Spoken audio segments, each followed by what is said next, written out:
tenía una novia en una vereda vecina. Y todos los días en las tardes ensillaba su caballo blanco y se dirigía a la casa de su novia.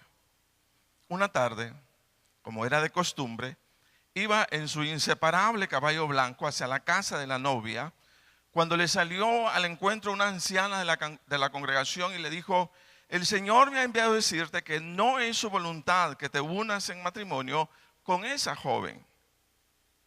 Esa no es la esposa que el Señor tiene preparada para ti. Dice que el joven, poco confundido, le costó aceptar como de parte de Dios dicha palabra. Por eso dice, le dijo a Dios en oración: Señor, confirma por medio de una señal si es tu voluntad que esta joven sea mi esposa. Al día siguiente, como de costumbre, dice que estaba ensillando su caballo blanco para dirigirse a casa de su novia y le vino a la mente una idea, una grandiosa idea para él. Oró a Dios diciendo: Señor, si es tu voluntad que me case con mi novia, permite que mi caballo me lleve a su casa sin que yo tenga que guiarlo. De lo contrario, que el caballo pierda el camino y me lleve hacia otro lado diferente. Dice que el joven se subió a su casa y lo único que hizo fue ordenarle a su caballo que se pusiera en marcha. Era todo lo que tenía que hacer. El caballo, sin vacilar, dice que tomó su rumbo, como era de costumbre, todas las tardes, sin que el joven lo guiara. Y sucedió como tal. El caballo llegó a casa de la novia sin ninguna dificultad. Y con tal señal el joven decidió casarse. Año y medio después su matrimonio fracasó, a pesar de todos los esfuerzos que hicieron para que eso no sucediera. Dice que el joven, muy triste, se lamenta ante su pastor y le pregunta: pastor, ¿por qué fracasó mi matrimonio si tomé la decisión después de consultar la voluntad de Dios? Dice que el joven le dijo el joven, el pastor le respondió: joven, tú no hiciste la voluntad de Dios, tú hiciste la voluntad del caballo. Imagínese usted. Mire, la voluntad de Dios, aún con toda la instrucción que tenemos en su palabra, puede resultar siendo una experiencia que ocasione mucha incertidumbre, confusión, indecisión, inseguridad en la vida de cualquier persona y de hecho de cualquier creyente. De repente estamos confundidos y no encontramos qué decisión tomar. A lo mejor este día hayan hermanos preguntándose para sí mismos: Señor, ¿cuál es la voluntad de Dios para esta situación? Ahora, como discípulos del Señor o como cristianos, la voluntad de Dios para nuestra vida, oiga, no puede adoptar la forma de opcional, sino debe adoptar la forma de necesaria y obligatoria, sobre todo por nuestro rol de siervos o discípulos del Señor. Usted no va a una empresa, lo reclutan y luego se comienza a pelear con su jefe. No hace eso. Usted sabe que tiene que escuchar la voz de su jefe. Si cada uno de nosotros nos hemos llamado cristianos y todos estamos siguiendo y hablamos del Señor, entonces es obvio que para nosotros la voluntad de Dios no es una opción, es una necesidad, es una obligación. Somos discípulos de Cristo. Amén. Entonces estamos todos ahí. Mire, en cierta ocasión el Señor Jesucristo exhortó a quienes le seguían religiosamente el hacer coincidir sus palabras con sus acciones, expresándoles lo siguiente. Él dijo lo siguiente: ¿por qué me llamáis Señor, Señor, y no hacéis lo que yo digo? Es una discrepancia. Podemos decirlo, pero no hacerlo con las acciones.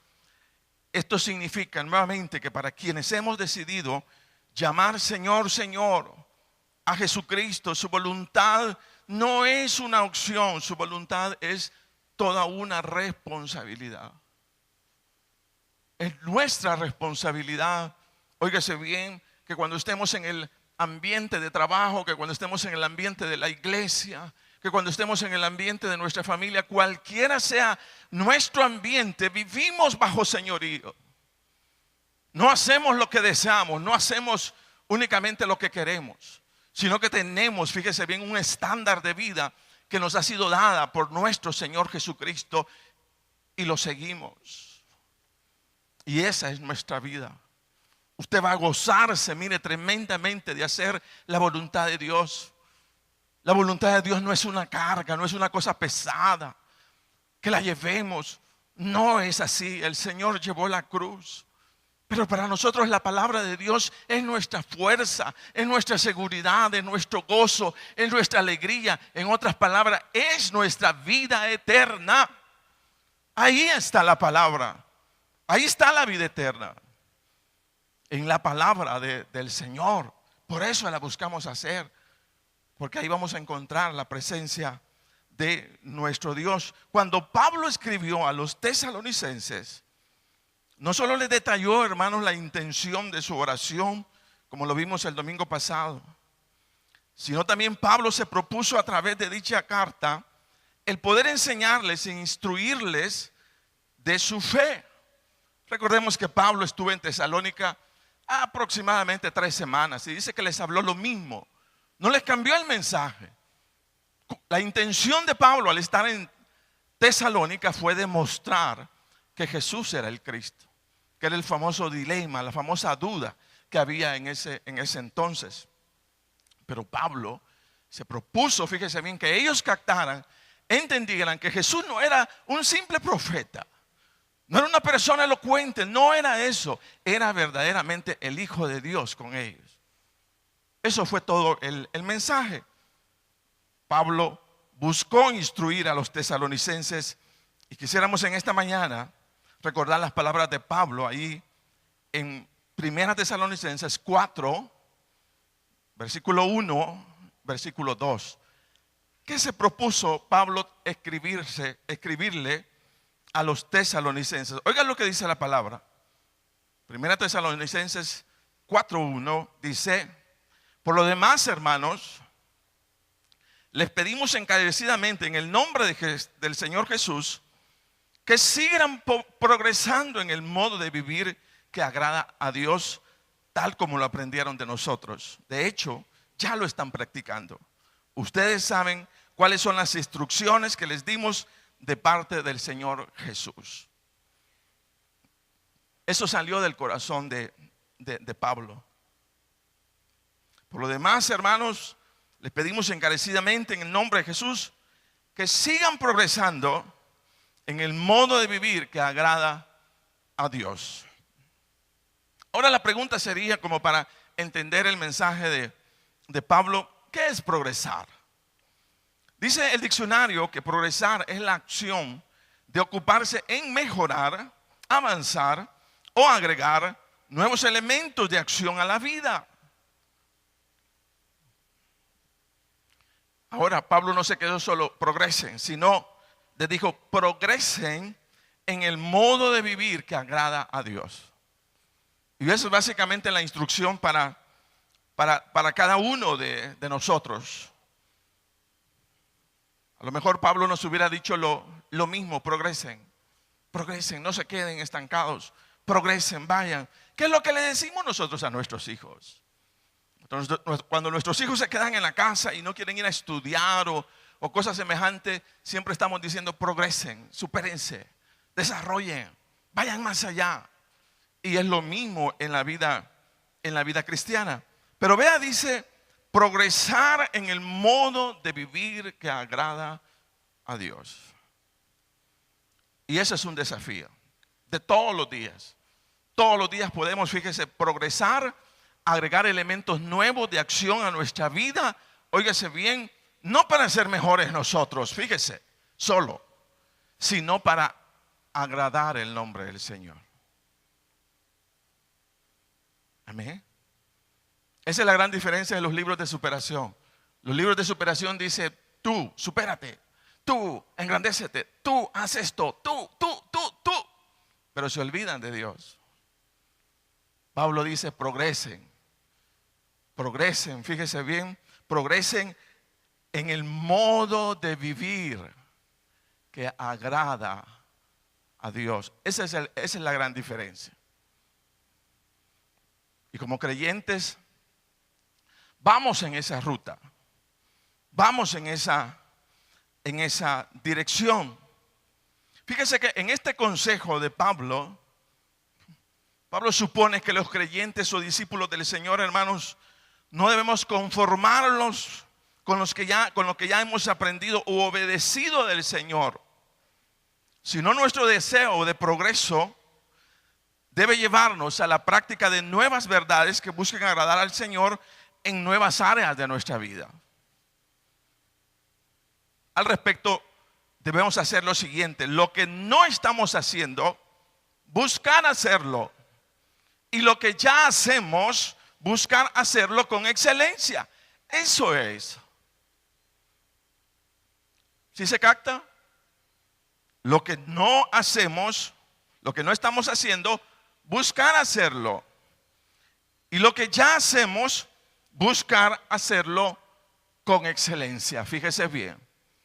Eso es como nuestra actitud ante la vida cristiana. Eso significa que siempre estamos en movimiento. Siempre estamos buscando la excelencia en algo o buscando hacer algo nuevo. Dos cosas diferentes. Fíjese bien. Pero nosotros las buscamos. Nosotros las añadimos. Nosotros las agregamos. Yo no sé cómo hay personas que pueden amanecer un día y decir, no sé qué hacer la voluntad de Dios. Si hemos leído la palabra, sabemos qué debemos hacer. Sabemos qué es lo que el Señor habla a nuestra vida. Sabemos cuál es nuestra limitante. Sabemos en lo que debemos crecer, en aquello que nos cuesta. Sí lo sabemos, pero no lo hacemos. Hay algunos que nos quedamos estancados porque estamos dependiendo siempre de otras personas que nos digan qué tenemos que hacer. Y como no nos ha dicho nada, entonces dice, no hay nada que hacer. Pero está toda la palabra por delante. Ahí está. Amén. Progresar. Como creyentes que progresan, no podemos vivir, mire, apoyados en las mismas verdades que ocuparon nuestra vida de fe cuando nos convertimos al Señor. Muchos nos quedamos allí. Venimos a la iglesia, qué bueno que vengamos a la iglesia. Si es posible, oramos a la hora de comer, pero ahí nos quedamos. Ya no agregamos otros elementos. Eso hacemos de nuestra vida de fe. Y debemos de agregarle más, otros elementos. Mire, yo recuerdo que cuando joven en la fe, recién convertido, íbamos con los jóvenes de la iglesia a visitar. Hacíamos algunas visitas. Estando en la visita, yo recuerdo que yo deseaba darle todo el consejo a las personas que estábamos escuchando. Pero recuerdo que tenía una limitación. El Espíritu Santo solo me traía a la memoria los versículos que me había aprendido. Y yo estaba en una visita y me llegaban a la mente los versículos. Iba a otra visita y me llegaban a la mente los mismos versículos. Iba a otra visita y yo deseaba darle todo el consejo, pero lo único que venía a mi mente eran los mismos versículos. Así somos. Si nosotros no estamos agregando, si nosotros no estamos sumándole, si nosotros no estamos memorizando, yendo más allá, no es Dios quien nos tiene estancados, somos nosotros quienes nos hemos estancado a nosotros mismos, porque no estamos agregando más elementos de juicio de la verdad de nuestro Dios. Amén. Entonces Pablo dice, señores, no se estanquen.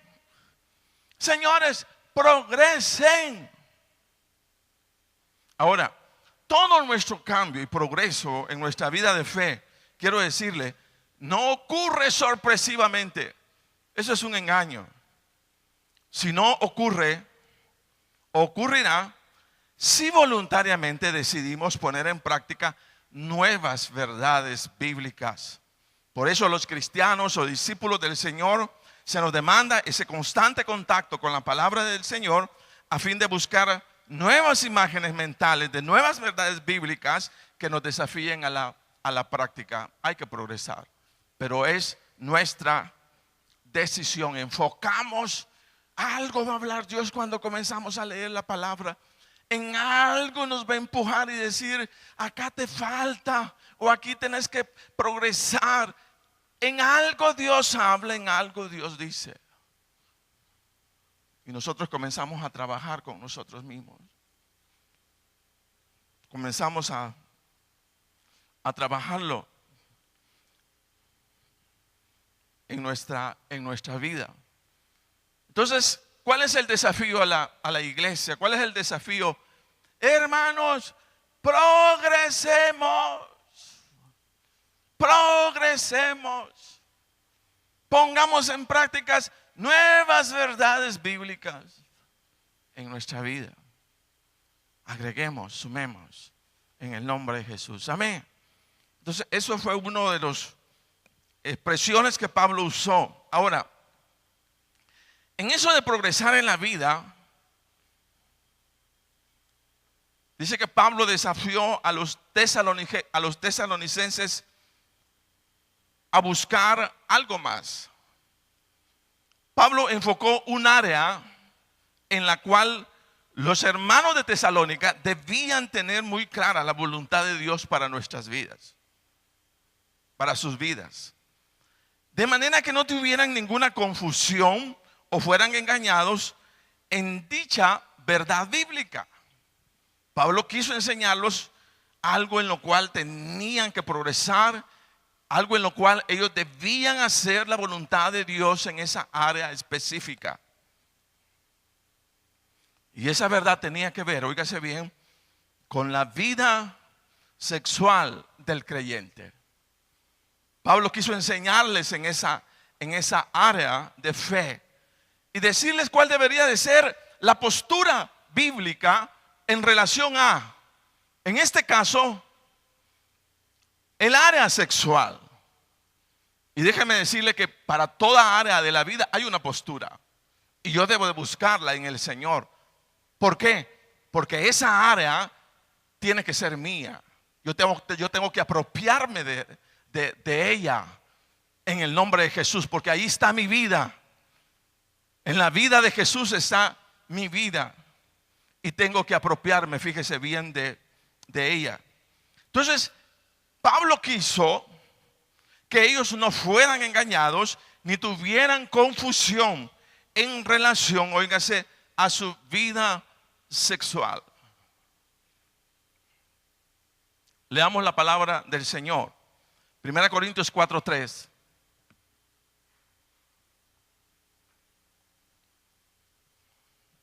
¿Qué dice la palabra? La voluntad de Dios, estamos leyendo en la Nueva Versión Internacional. La voluntad de Dios es que sean santificados, apartados, que se aparten, dice, de la inmoralidad sexual, que cada uno aprenda a controlar su propio cuerpo de una manera santa y honrosa, sin dejarse llevar por los malos deseos, como hacen los paganos que no conocen a Dios. Y que nadie perjudique a su hermano ni se aproveche de él en este asunto. El Señor castiga todo esto, como ya les hemos dicho y advertido. Dios no nos llamó a la impureza, sino a la santidad. Por tanto, el que rechaza estas instrucciones no rechaza a un hombre, sino a Dios, quien les da a ustedes su Espíritu Santo. Pablo quiso, fíjese bien, que tuvieran claro. A mí me sorprende esto y me llama la atención. Pablo había estado aproximadamente 3 semanas en Tesalónica. Y Pablo quiso, fíjese, así como de entrada ya, en los primeros pasos de fe, que ellos tuvieran claro esta verdad. Eso significa que esta verdad es importante para todo creyente, para todo cristiano, como algo básico en su vida de fe. Hay que tener un criterio, fíjese, para el área sexual. ¿Qué debemos pensar? ¿Qué no debemos pensar al respecto? Ahora, quiero decirles que de alguna manera, como seres humanos, todos traemos una naturaleza pecaminosa. Bonitos, grandes, no grandes. Todos traemos una naturaleza pecadora. Y eso hay que agregarle que muchos somos creados en ambientes sumamente contaminados con la inmoralidad sexual.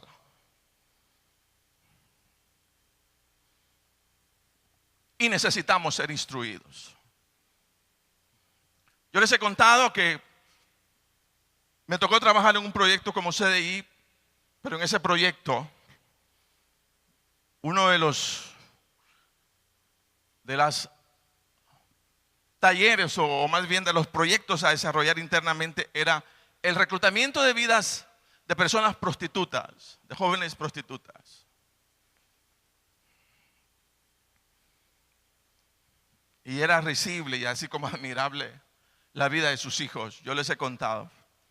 Las niñas chiquitillas, chiquitillitas, 12, 13 años, se pintaban, ¿verdad? Y su anhelo, su deseo era hacer exactamente lo que su mamá hacía. Ellos no tenían ningún problema, no tenían ninguna dificultad en que será bueno, será malo. No, si miraban a su mamá hacer eso, si miraban a su mamá cobrar dinero, ganar dinero por acostarse con un fulano que llegara. Para ella, como ese era su mundo, ellas se criaban pensando que el mundo era así. El mundo era una negociación de sexo, porque no miraban otra cosa distinta, otra cosa diferente. Eso se les clavaba en la mente. Así como podemos nosotros clavar en la mente igual acciones de nuestra vida que porque lo vemos en otros creemos que así son, pero no son así. Si no, solo hemos sido contaminados, fíjese, de una verdad negativa, falsa. Y eso es algo que debemos cuidar. Necesitamos ser instruidos sabiamente en el área sexual y entender que la pureza o santidad en el discípulo del Señor en el área sexual no es una opción, sino, hermanos, una obligación, una necesidad. Sobre todo cuando llegamos a entender que el que rechaza el llamado de pureza sexual no lo hace a hombre, sino lo hace al Señor. Porque eso es lo que dice la palabra. Fíjese bien, rechazamos no a los hombres, sino que rechazamos a Dios. Porque Él es el que ha hecho el llamado a la pureza y Él es el que ha hecho el llamado a la santidad o a la santificación. El llamado a apartarse, dice, de la inmoralidad sexual va más allá de ocuparse de un tema sexual, sino el llamado a santificarnos como hijos de Dios es, fíjese bien, limpiar nuestro espíritu, cuidar nuestra alma, cuidar nuestro cuerpo para el Señor. Amén. Eso es lo que debemos de grabar en la mente y en el corazón. Tenemos un llamado a cuidarnos de la contaminación del espíritu, a la contaminación del alma, a la contaminación del cuerpo. Tenemos un llamado de parte del Señor. Porque déjeme decirle esto, no hay práctica más contaminante y destructiva para el creyente o cualquier persona que la inmoralidad sexual. Amén. No hay práctica, oiga, más contaminante y destructiva para el creyente que la inmoralidad sexual. Veamos qué dice la palabra. 1 Corintios 6:15. Dice: ¿no sabéis que vuestros cuerpos son miembros de Cristo? ¿Quitaré pues los miembros de Cristo y los haré miembros de una ramera? De ningún modo. ¿O sabéis que el que se une con una ramera es un cuerpo con ella? Porque dice: los dos serán una sola carne. Pero el que se une al Señor, un espíritu es con él. Huid de la fornicación. Cualquier otro pecado que el hombre comete está fuera del cuerpo, mas el que fornica contra su propio cuerpo peca. ¿O ignoráis que vuestro cuerpo es templo del Espíritu Santo, el cual está en vosotros, el cual tenéis de Dios, y no sois vosotros? ¿Y que no sois vosotros? Vuestros, perdón. Ahora, hay algo que quiero enfocar a raíz de este versículo, y es lo que debemos de captar o entender: ¿dónde exactamente está el punto de la contaminación? Decir que en la relación, en toda relación sexual, hay una transferencia espiritual. ¿Sí? Hay una transferencia espiritual. Que cuando es hecha la relación sexual con su cónyuge, no contamina, sino los une, siendo que ya no son dos, sino que son una sola carne. Pero si esa relación es fuera del matrimonio o como soltero, hay una transferencia espiritual de contaminación de esta forma. Cuando te unes a otra persona, quedas untado en el espíritu de la persona con la cual te juntaste, pero ya no para vida, sino para muerte espiritual. Pues déjeme decirle que hay esclavitud espiritual y muerte espiritual para aquellos que contaminan sus cuerpos practicando la inmoralidad sexual.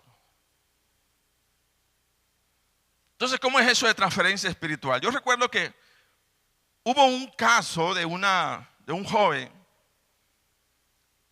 Estaba teniendo relaciones con su novia, pero la novia tenía un problema, estaba teniendo convulsiones.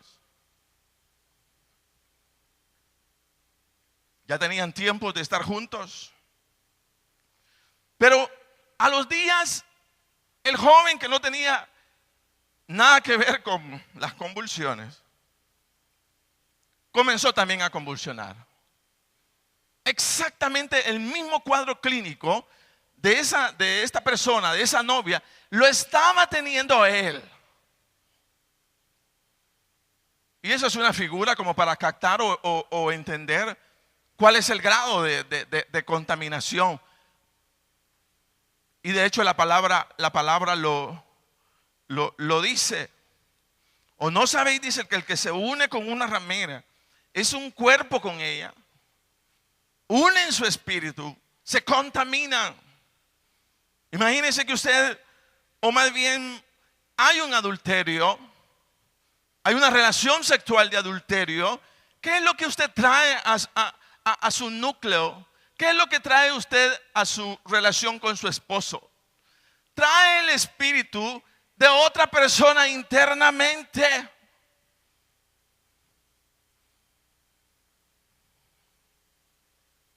Porque hay una transferencia espiritual cuando hay una relación sexual. Imagínese usted que se mete con la pelona, se mete con la pelo largo, se mete con la rubia, se mete con todas. ¿Cómo está usted? Lleno de placer, usted está contaminado. Usted por dentro es un basurero donde le llegó de todo por la contaminación.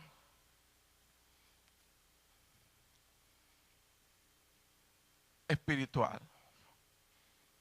Y eso, hermanos, es duro, es difícil, no es fácil. Llevar todo ese sentido de culpabilidad y de condenación. Porque no estamos haciendo la voluntad del Señor. Y acá, hermanos, que uno puede entender por qué Pablo quiso enseñar esto. Es una gran contaminación. Ustedes no pueden estar llevando eso a sus casas. Ustedes no pueden andar llevando cosas semejantes e estar en medio de la iglesia y la contaminación. Están contaminados, no es así. Amén.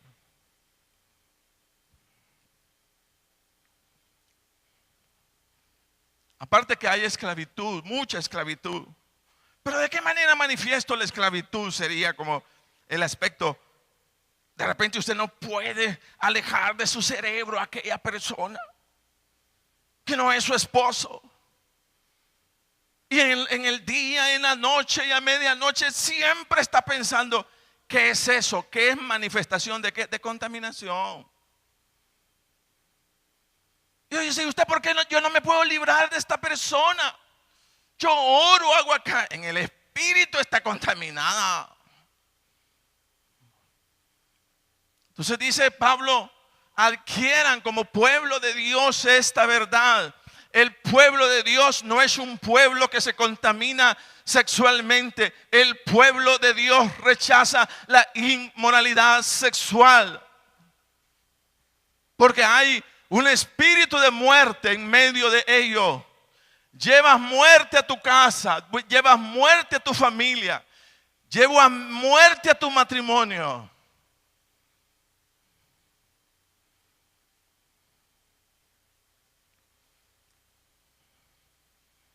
Y esa muerte se va a ir mostrando de muchas formas, de muchas maneras. Entonces Pablo decía, cada uno aprenda a controlar su propio cuerpo de una manera santa y honrosa, sin dejarse llevar por los malos deseos como hacen los paganos que no conocen a Dios. Entonces hay un criterio bíblico en relación al manejo, fíjese bien, de mi vida sexual. Como creyentes, como hijos de Dios, no nos contaminamos. Cuidamos nuestras casas, cuidamos nuestros hogares, cuidamos nuestra familia, cuidamos nuestro cónyuge. Lo cuidamos, pero ¿cómo lo cuido? No contaminándome.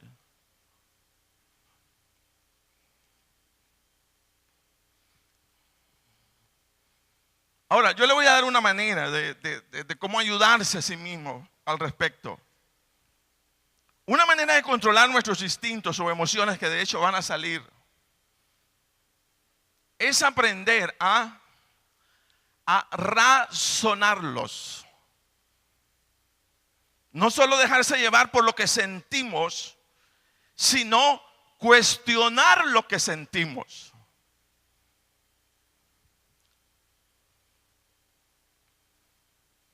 ¿Por qué? Porque nuestra naturaleza se va a manifestar.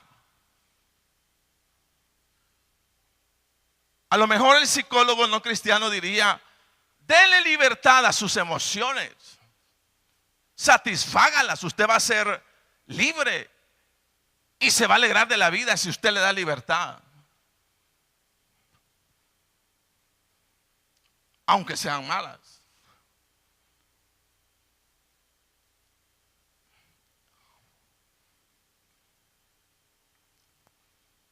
Pero no las cuestionamos.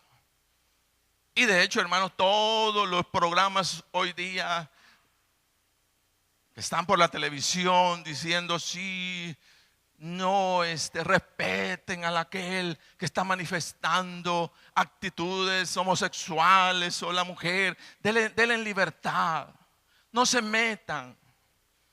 Eso es normal, eso es natural. Eso no es normal. Eso no es así. Pero ¿qué es lo que está faltando? Es que no estamos razonando lo que sentimos. Solo lo queremos liberar. Y para hacer la voluntad de Dios, fíjese, para mostrar exactamente mi libertad como creyente, como ser humano, lo que tiene que aparecer en mí es razonar.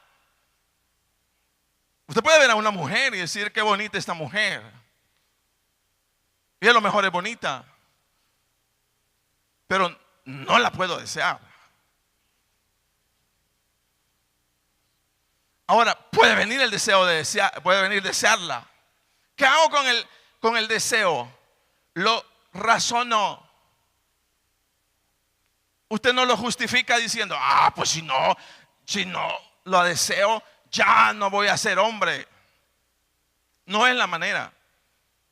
Lo cuestiono, lo razono, porque eso me da una libertad a mí.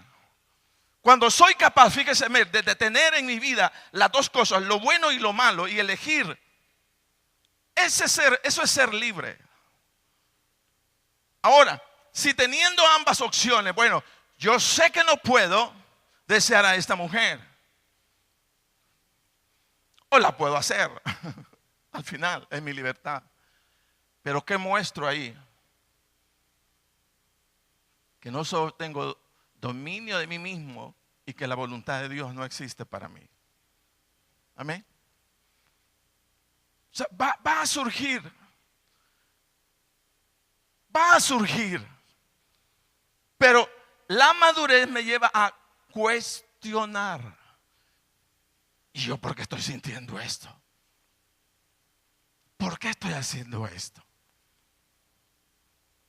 Cuando lo cuestiono, tengo la oportunidad de decir, de mostrar, fíjese bien, mi obediencia a Dios y de decir, este deseo o pensamiento, aunque esté en mí, no es mío. Yo lo desecho en el nombre de Jesús. ¿Por qué? Porque la palabra me dice, óigase bien, no cometerás adulterio. Amén. Entonces, eso es lo que no hacemos. Y eso es lo que dicen los programas en la televisión. No les dicen razonen y ubiquen su deseo, pónganlo en la dirección correcta. Sino denle libertad. Y de ahí es donde se está justificando el hecho de que si tu hijo está manifestando actitudes homosexuales, entonces la televisión dice déjalo. El psicólogo dice muchos déjenlo, que sean libres. La palabra de Dios dice cuestiónalo. Compáralo con lo que te demanda la palabra de Dios y decide si obedecer al Señor u obedecer tus deseos. Amén. Soy libre porque puedo elegir. Y aun cuando aparezca en mi corazón lo malo, lo desecho. Porque tengo la palabra de Dios en mi mente y tengo la palabra de Dios en mi corazón. Amén.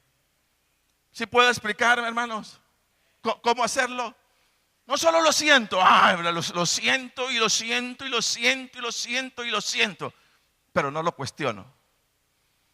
Entre tanto no lo cuestiono, sigue y se alimenta más y más y más y más.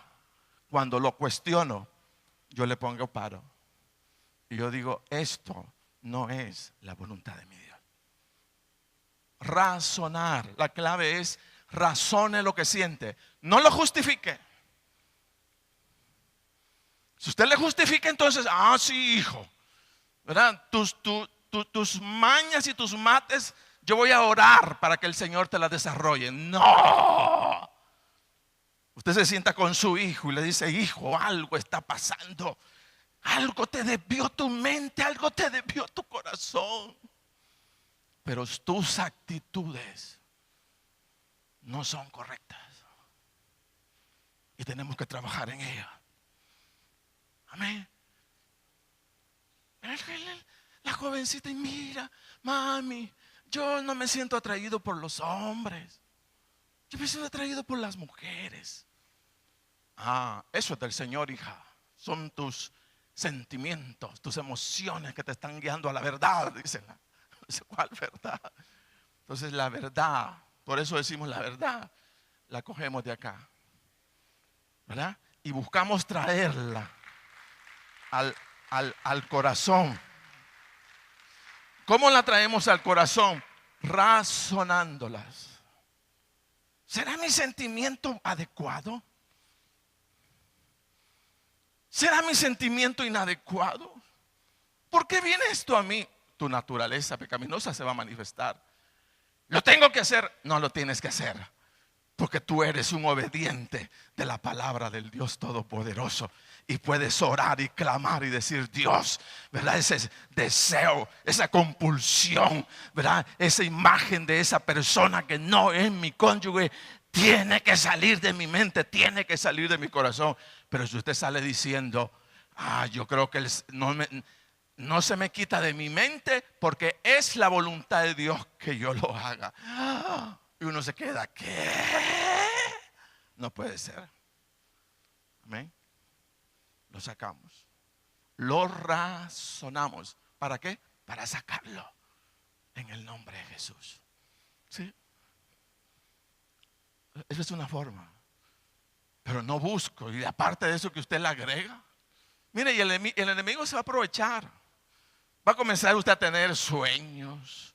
A lo mejor surge un profeta y le dice: ay, el Señor dice que hay una persona que tiene reservada para ti. ¿Ya vieron? ¿Ya vieron que le dije que no era el con quien me casé? Es otra. Todavía no puede ser.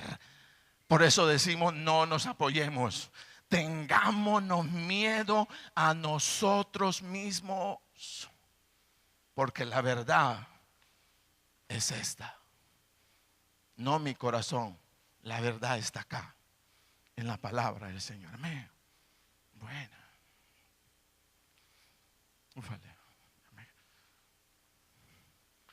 Quiero decirle algo. El placer que más se disfruta.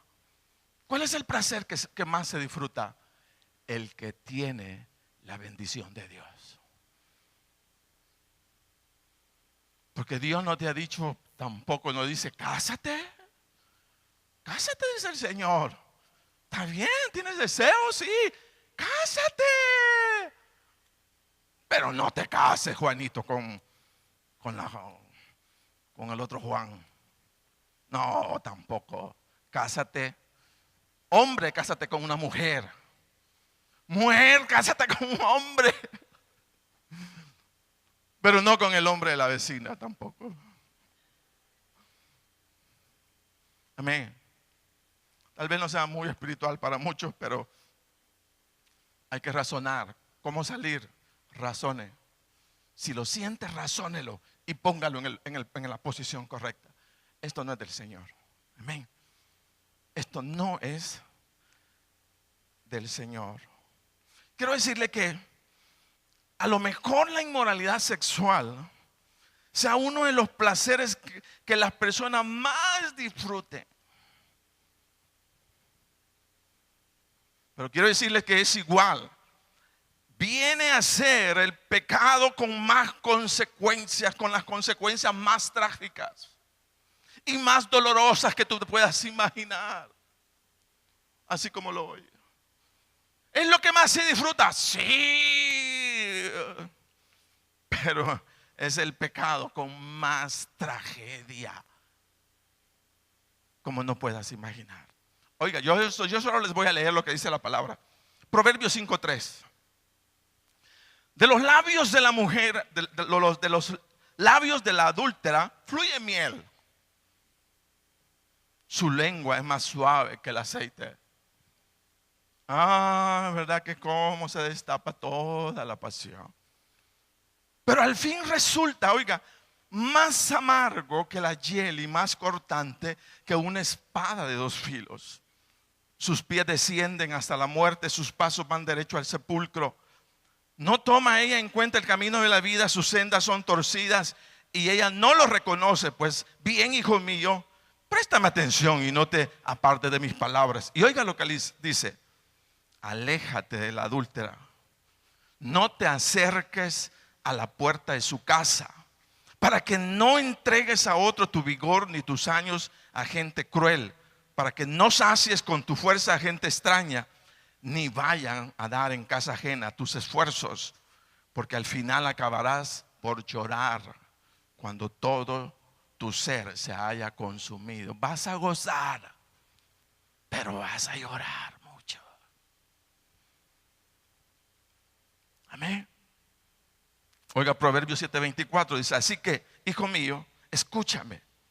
Presta atención a mis palabras, no desvíes tu corazón hacia sus sendas, ni te extravíes por tus caminos, pues muchos han muerto por su causa, sus víctimas han sido innumerables, su casa lleva derecho al sepulcro, conduce al reino de la muerte. Mire usted. Entonces el secreto al respecto es: no se clave del momento, sino reflexione en las consecuencias del momento. Eso es una clave. No se clave en el momento, clávese en las consecuencias del momento. Eso, porque no existe inmoralidad sexual sin sufrimiento y muerte física y espiritual, así como lo oye. Ahora le voy a contar rapidito. Dice que era un billete de $100, un billete nuevo, legítimo, que pasó de la mano de un elegante hombre extranjero a una deslumbrante y atractiva joven. Un trato, dice, común, callejero, un negocio que suele hacerse en muchos lugares del mundo y no escapa, dice, a nuestras ciudades. Relaciones sexuales por dinero, dinero por relaciones sexuales. Pero algo más pasó ese día. Dice que entre el elegante hombre extranjero y la deslumbrante y atractiva joven, ese día, esa linda y atractiva mujer le transmitió el temible, implacable y mortal virus del SIDA. Aquel hombre dice que ingresó pocos minutos después de su momento de placer al hospital de la localidad. Eran violentos dolores estomacales que sacudieron el cuerpo de aquel hombre. Al ocuparse de los análisis correspondientes, sorpresa, dice: tiene usted SIDA. Y ha venido a ingresar la fila de aquellos que van camino, muy seguros, a la muerte. Placer que se paga, pero muy caro, demasiado caro. Amén. Demasiado caro. Ahora, ¿cuál es el plan de Dios? Mire, para los matrimonios, dice: bebe el agua de tu propio pozo, Dios. El agua que fluye de tu propio manantial. Habrán de derramarse tus fuentes por las calles y tus corrientes de agua por las plazas públicas. Como quien dice, ha sido preparado para ti. Tu cónyuge está para ti.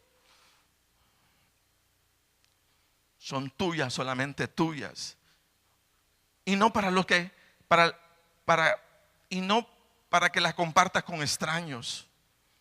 Bendito sea tu fuente. Goza con la esposa de tu juventud. Es una gacela amorosa, es una cervatilla encantadora.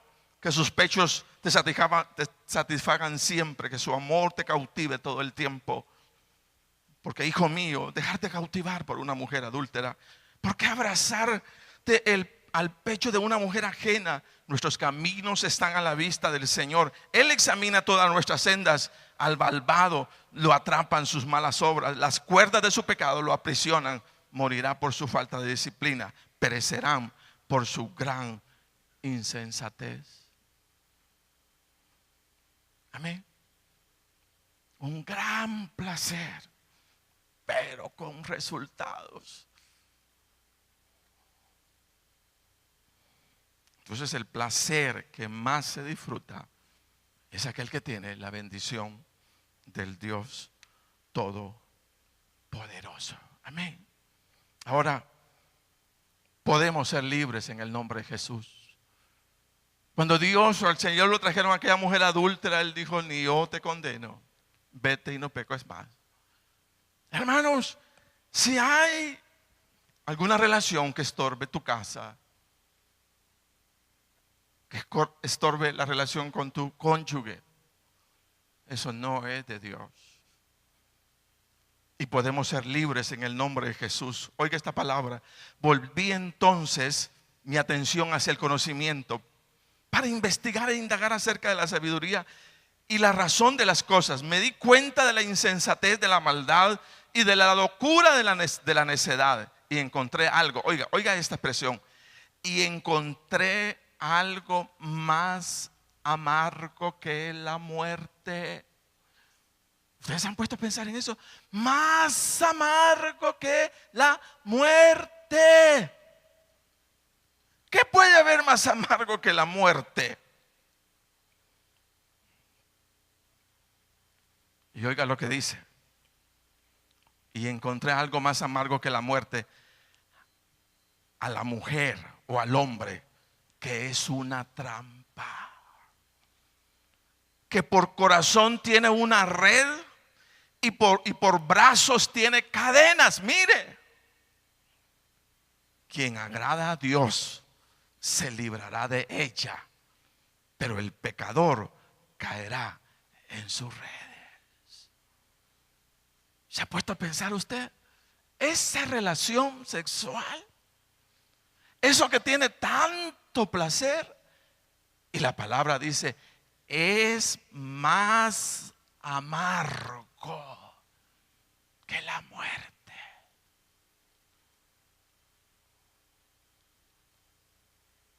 ¿Sí? O sea, podemos como imaginar la dimensión más amargo que la muerte. Eso que trae tanto placer, sí, es tu muerte. Y más amargo que la muerte. Amén. Por eso, digamos que te confundiste, digamos que no asimilaste. Te digo en esta mañana, en el nombre de Jesús, huye de esa situación. Huye de esa situación. Huye de esa situación. Huye. Y el Señor traerá libertad a tu vida. Póngase de pie.